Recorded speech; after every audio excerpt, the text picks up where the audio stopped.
This podcast may contain content that is graphic and disturbing in nature. Listener discretion is advised. At just 22 years old, this Hollywood madam earned $1 million in her first 4 months of running an upscale prostitution ring. But how long would she stay on top? And when eventually caught, would she trade the one thing in the world that would guarantee her freedom?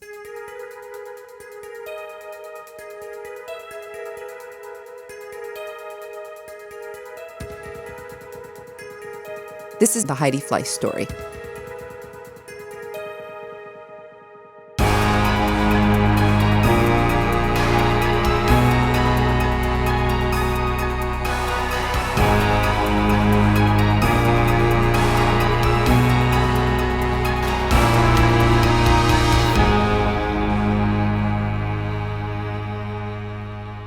Hey, Aim. Hi, Meghan. What's shaking? Oh, nothing. Happy to see you. So I'm going to ask you if you know Heidi Fleiss. I think everyone knows that name. I don't know much about her. I just associate her name with maybe she was a sex worker or... Yeah, she was a high-class madam, basically. Okay. And you know her from her clients, who were some very famous people. Before we get into today's episode, though, I would like to thank Ava Villaverde, who helped me with the research and writing on this episode. Thank you to Ava. All right, so are you ready to get into the Heidi Fleiss story? Let's do it. Heidi Lynn Fleiss was born December 30th, 1965. She was born and raised in Los Angeles. She was one of 6 siblings. Her parents, Paul Fleiss and Alyssa Fleiss, would later divorce. However, Heidis' father was a pretty prominent pediatrician, but he was also a very controversial one. So I read some of the articles on him. He was a doctor who was one of these seemingly AIDS deniers. So he didn't really... I didn't know there was a such thing. Yeah, I guess there was a thing among some of the medical community. Didn't believe that HIV caused AIDS. And so he was involved in some cases where basically he didn't test children of parents who were known to be sick, and they later died. And I've definitely heard of this before. I've heard of the AIDS deniers, and I know there were a couple of them in the medical community, and I think, unfortunately, he was one of them. Heidi reported having a very good relationship with her family and her father, and she actually said in a later article, "My father gave me every opportunity in the world." So keep that in mind.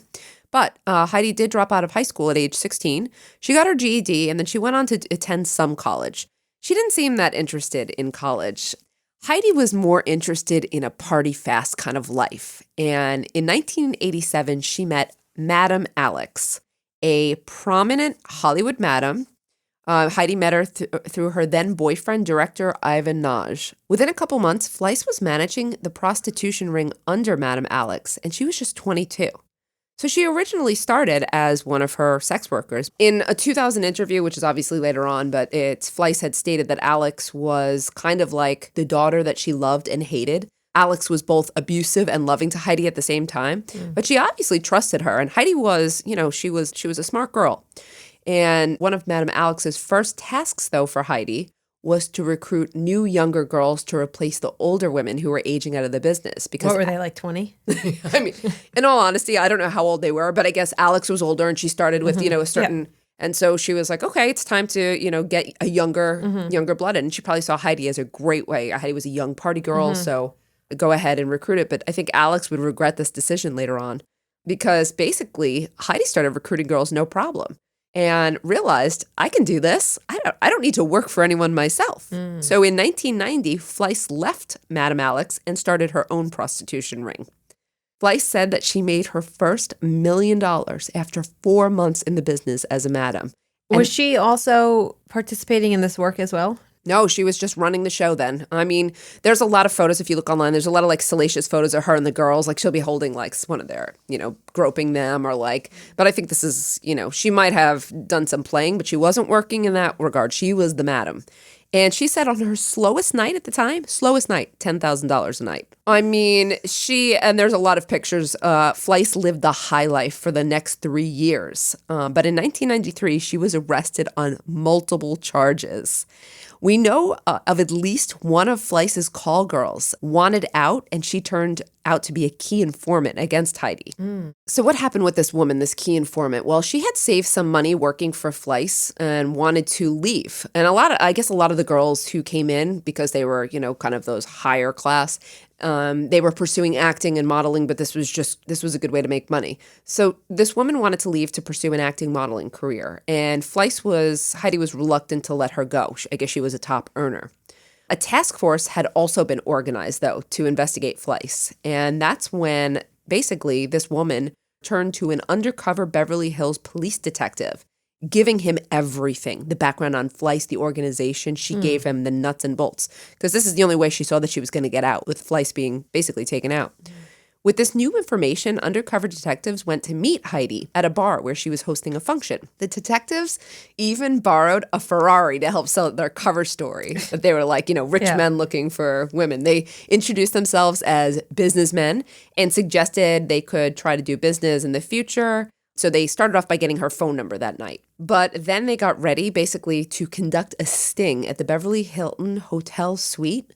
And this is the sting operation that resulted in Heidi's arrest. So what happened at this sting? Well, they had 4 police officers posing as Japanese businessmen, and they had hidden cameras, and they made a call to Fleiss and requested 4 girls. And so Heidi sent 4 girls over to entertain them. And basically, the girls came into the room, and the police officers said that as soon as they started to undress, which I don't think took very long, they called it. Essentially, the officers, everyone came in, and it was a big bust. Everyone. Were these underage girls? Or just, they were not underage girls, no. And that wasn't an issue. They were young, but they were all of age. But basically, they arrested the girls there, and then they had another team at Heidi's house waiting to arrest her. So it was, a sting happening. As soon as the girls undressed and they, stopped it, everyone got arrested at this point. All right, this gets interesting because we have an arrest of Heidi, and she was able to post $1 million bail because she made $1 million in 4 months. And I guess they didn't freeze all of her assets right away. But here's the thing. She was charged in 2 systems. She was charged by the state, and then she was also charged in the federal system with federal tax evasion. I know, so this is going to get, it's not complicated, but I just want to, there are essentially going to be 2 cases against her. One's in the state of California, one's in the federal system. Right. She pleaded not guilty to federal charges of conspiracy to commit tax fraud, filing a false income tax return, loan fraud, and money laundering. Her first trial took place in the California state criminal justice system because she was charged there first. I'm going to start by actually telling you guys, normally I would give you the whole details of the trial. What I'm actually going to do this time is tell you what the result of the trial was and then tell you what information came out. Okay. Because the information that came out in 2 different trials. Okay. And it can get a little complicated. So in this state one, they found her guilty. In the state case, they found her guilty of 3 counts of pandering, which is basically procuring prostitution. They deadlocked on the other 2 counts, and they found her not guilty of 1 count of supplying cocaine to an undercover police officer. Okay. Very interesting random charges. So after her guilty verdict, she was sentenced to 3 years in prison. But in an interesting turn of events, in her appeal, she had a May 1996 appeal, her conviction was overturned when it was shown that jurors committed a number of infractions. And it seemed like when I was researching it, I don't remember this, but it seemed like they were trading almost like favors in the jury room and almost like bartering their votes. There were other types of infractions, don't get me wrong, but that was just jury misconduct generally. That's okay. But a lot. It was very significant. And it got overturned or sent back? Like, there was a retrial? Or it was overturned. Really? They overturned her conviction. Don't they usually, if there's jury tampering, don't they send it back for another trial? Or? Well, they can, right? So they can remand it, they can vacate, but they overturned it outright. So she was done. I feel like that's very rare. We both know how rare it is anyway to prevail in an appeal, but then to have your conviction overturned completely. But she still had a federal trial to go.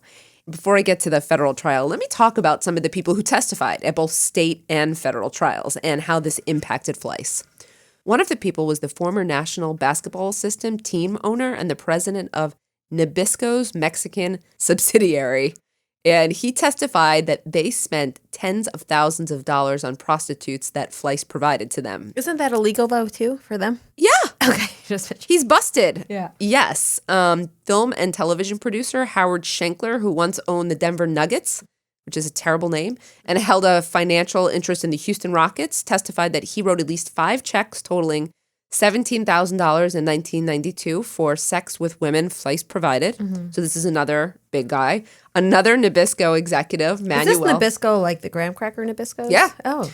Nabisco executive Manuel Santos also described himself as a real estate developer, and he testified that he wrote checks for nearly $40,000 to pay Fleiss and her sex workers in 1992.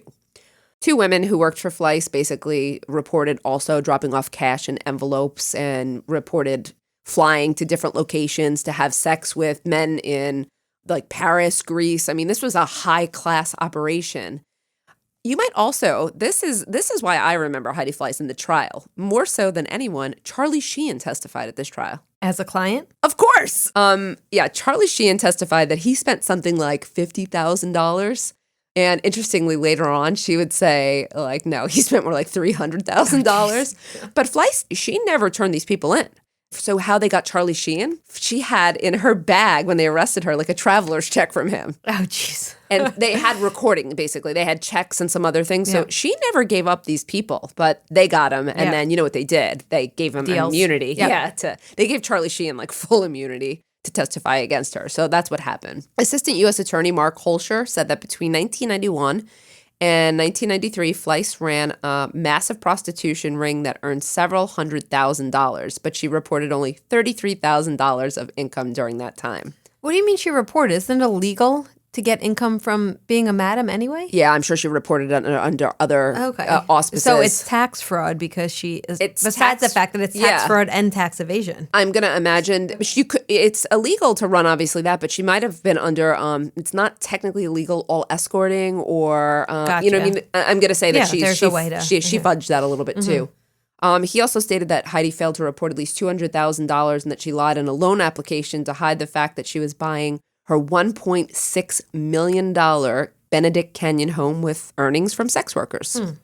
Possibly the most damning, though, and this is where Heidi's father came in, Dr. Fleiss pleaded guilty in May to 3 felony counts of conspiring with his daughter to defraud the IRS by concealing her income over 3 years and making false statements to federal banks. He was helping her. Meaning that she would funnel her money through his business? I don't know if she funneled money through his business. They found communications that he was clearly advising her on ways to keep her money clean. Got it. Okay. Even though she had said that he was disappointed in her and didn't want her to be doing what she was doing, I guess he helped her to just conceal it in some way. So she had said at one point that was one of the most upsetting things, what she did to her parents, what she did to her father. In the federal case here, after all of these people testify, I mean, they have a strong case.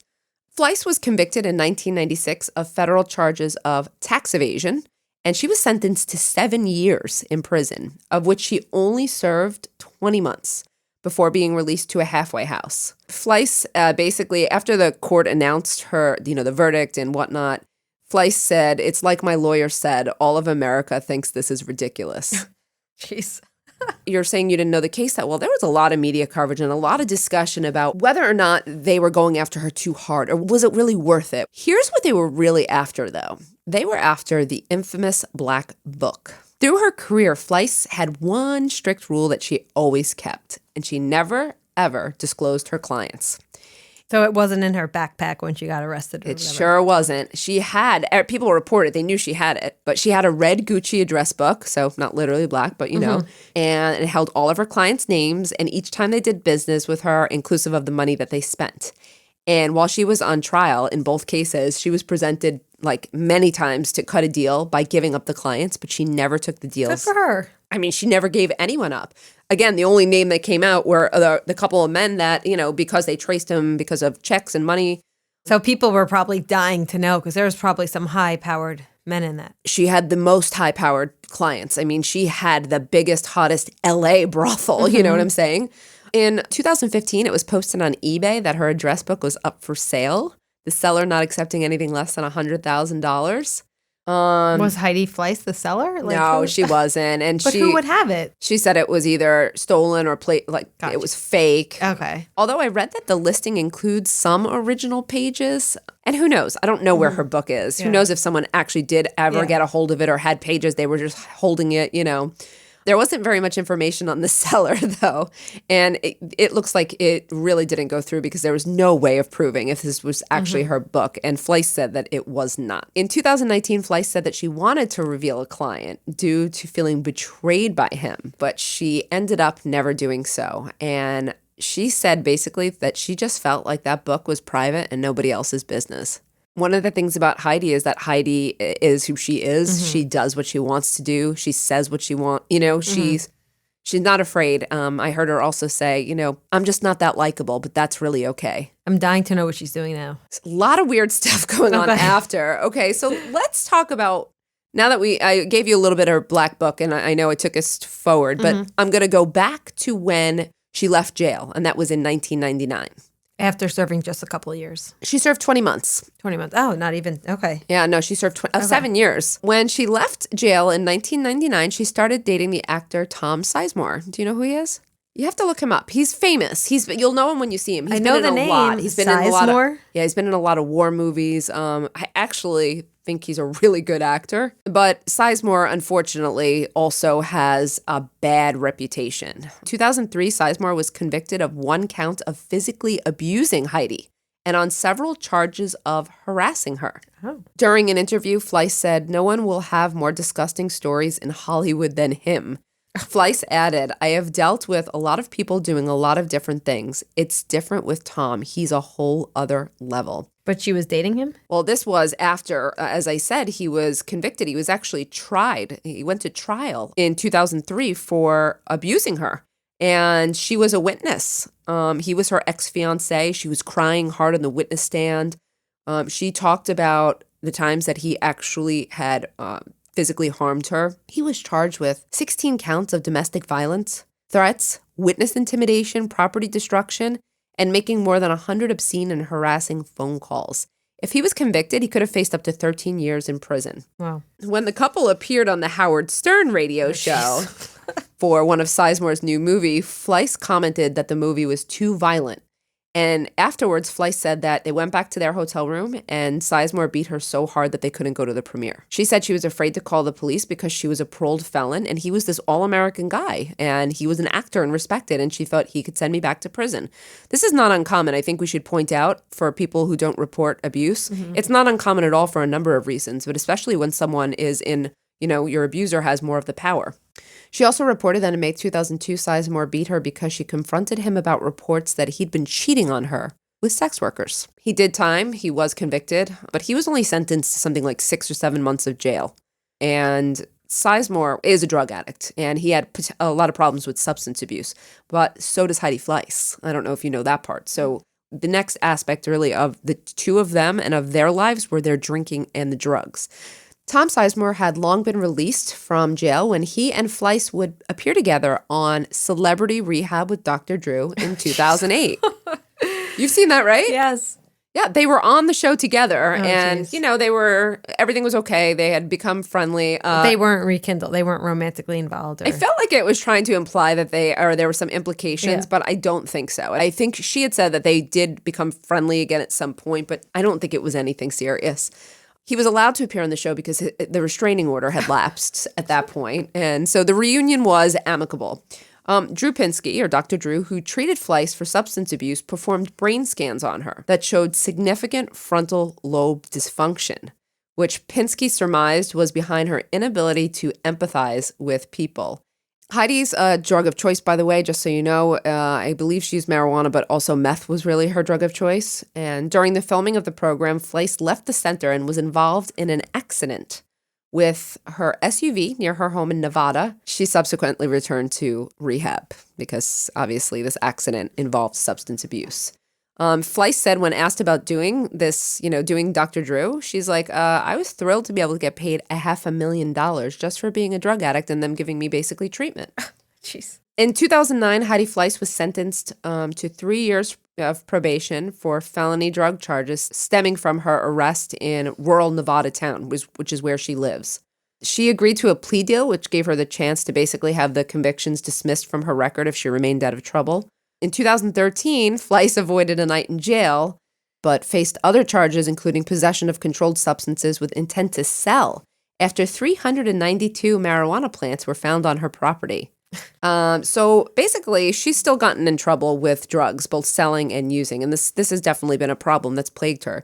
Fleiss admits openly to still using meth. The charges that she faced, she never went back to jail for them, never went back to prison.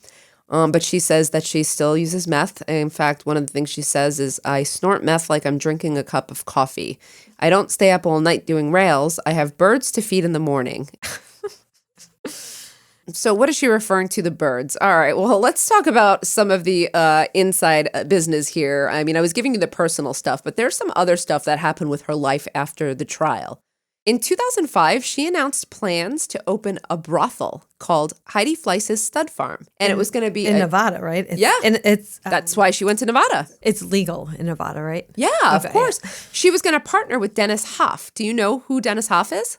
Dennis Hoff was the Bunny Ranch owner. Mm-hmm. Right. So she was going to partner with him, who, by the way, was briefly her fiance. Jeez. Hoff actually later would die of a heart attack in 2018. But Fleiss basically moved from Hollywood to Nevada, where she lives in a bird sanctuary, and she cares for parrots, okay? How did she get into this? She moved to Nevada, and I think she was like going for this whole stud farm thing. Why it didn't happen, she said that there were just too many obstacles. Like there was, like a zoning issue, and then there was this issue. And I mean, I guess nobody wanted to help support the madam start a brothel. And she just realized it was going to be more than it was kind of worth. And she had a neighbor, I guess. This neighbor had birds, like all these rescue birds. And the neighbor was actually taken out one night by like a hospital ambulance. She got really sick and passed away. And I think Heidi said she was like telling her, like, take care of my birds. But that's what she basically did for several years, lived in Nevada and just lived with her parrots. She does other things. Like she actually made a successful business in flipping. Do you know what Airstreams are? Nope. Like the things that you travel in, like mini RVs where you can like travel, like they're like fancy. Yeah. She like made a good business out of actually doing this, believe it or not, like buying them and selling them. She like sold a bunch to celebrities.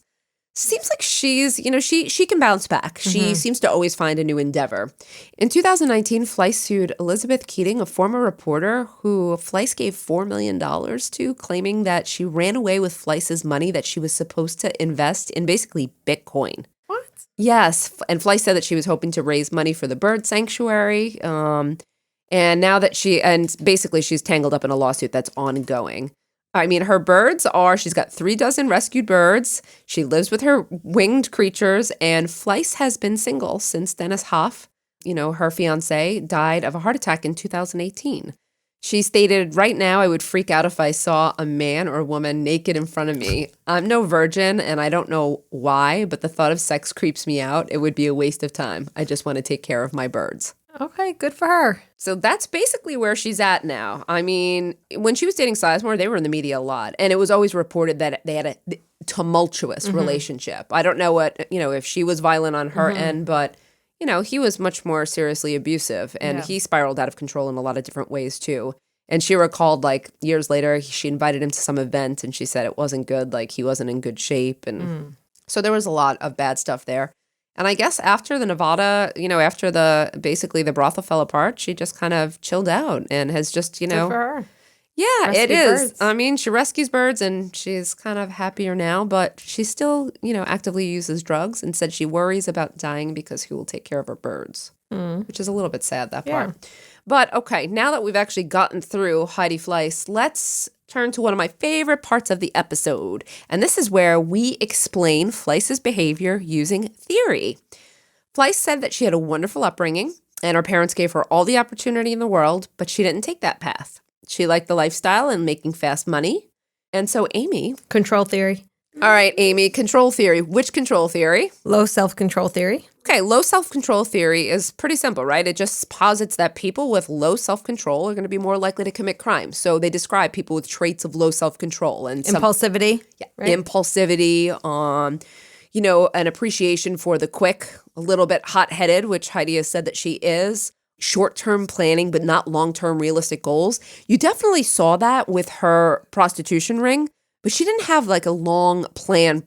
She wasn't thinking about the fact that she was going to get caught. She was just enjoying the moment. I mean, it kind of seems like differential reinforcement also. Because How so? she was making all this money by doing these awful things. She kept getting the positive reinforcement. Right. Okay. Differential reinforcement is basically, when we talk about like differential reinforcement, this is just like feedback, like rewards. And for her bad behavior, she's getting all this positive feedback. Even how long did she serve before she got out for her 20 jail months. stint? And how long was it? 7 years was the potential? Supposed to be, yeah. So that's just showing like, oh, I can act this way and really get away with it. All right, so maybe when she was committing those crimes, like you feel like the feedback was good. Everyone loved her too. Yeah. She was making a lot of money. It was just, kind of hand over fist.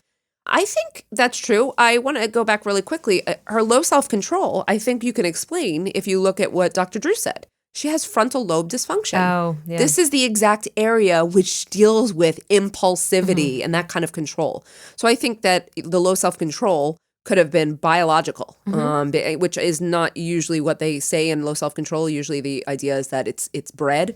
But it might have been also if her father was also kind of, he gave her opportunity, but then he was helping her at some point to cover her criminal enterprise. So we don't know, if the parents contributed to this as well. I also just think really quickly, strain theory, but not typical strain theory. So typical strain theory, which we've talked about, says that people who can't access financial opportunities will innovate and commit crime. But she had the access. So I go to the later version of strain, which focuses on the American dream. So in the American dream theory, because we stress so much in the U.S. materialism and success and money and, at any cost. Whatever you need to do to get ahead. It just promotes that insatiable greed. So I do think that there's something culturally that, clicked with Heidi as well. She wanted the money and she wanted it quickly. Okay, now that we've covered theory, I want to get to one or two other big questions of the day before we close it out. First of all, we always ask if the system got it right, but this one is more complicated and might also relate to your feelings about prostitution as a crime that should be treated, illegally or legally. There are so many different models. I was looking at the different models, and it's not just that some places legalize it. Some places it's decriminalized. Some have... Well, it's a public health issue. Yes, but some have like abolition. Some have part abolition. So it's very complicated. But I would just ask you, Amy, I don't think we've ever discussed this. What is your view on prostitution? Would you be in favor of legalizing, decriminalizing? Do you have any, I think if it was legalized, then it could be regulated better. As we see in other countries, if it's regulated, you could get tested for diseases. There's healthcare, there's taxes, right? I think that's the way to do it. Yeah, I mean, there's the regulation. I think that the health concern, for me, I really have to say, I agree with you for health reasons. And for regulation, they can also protect women because, a lot of people or a lot of women who are sex workers are frequently raped and physically abused. Exactly. So it offers some level of protection. And for these reasons, I'm definitely more in favor of either legalization or decriminalization. I but agree. There's also the other reason. And the second reason for me is that I don't know specifically the girls or the women who worked for Heidi Fleiss, but I know that her operation is different than most, right? It's a high level operation, and some of them were just aspiring for, greater things, and that's where they were kind of starting. What I do know, though, is that most women who are sex workers are not in high-class brothels or high-class, they don't work for Heidi Fleiss. They're not making that kind of money. They're making enough to give their kids dinner, and that's it. Maybe not even that. So most of them, the women that we know, are committing crimes of survival. And what do we know about these women and their backgrounds? They have substantial histories of abuse, neglect, mental health issues, drug use. So I think that what we do then is we punish those women. They're already victimized, and we punish them again by victimizing them all over again and treat them as if though, they are criminal. And I think that's wrong. And I do think that a lot of the women that were clients of Heidi Fleiss probably had other opportunities. It just wasn't as quick and easy. I do. That's why I said, and I don't know specifically, but I think, the women who worked for her are different than 8% of your average sex workers. So for those reasons, I actually do favor, I favor legalizing it because I think there should be the stigma should be removed and there should be protections offered to the women and regulations.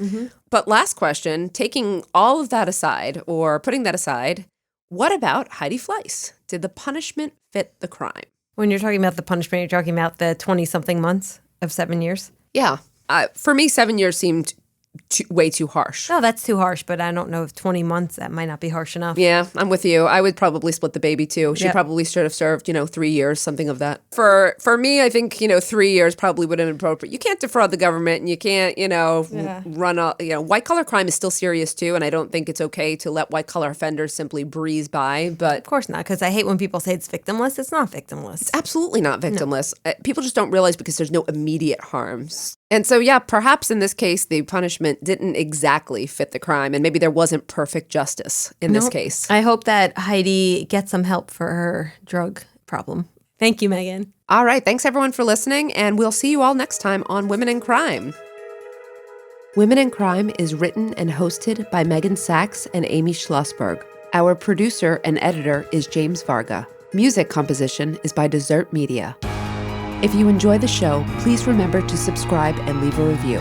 You can also support the show while gaining access to ad-free episodes, exclusive AMAs, and other bonus content for a small monthly contribution through Patreon. For more information, visit patreon.com/womenincrime.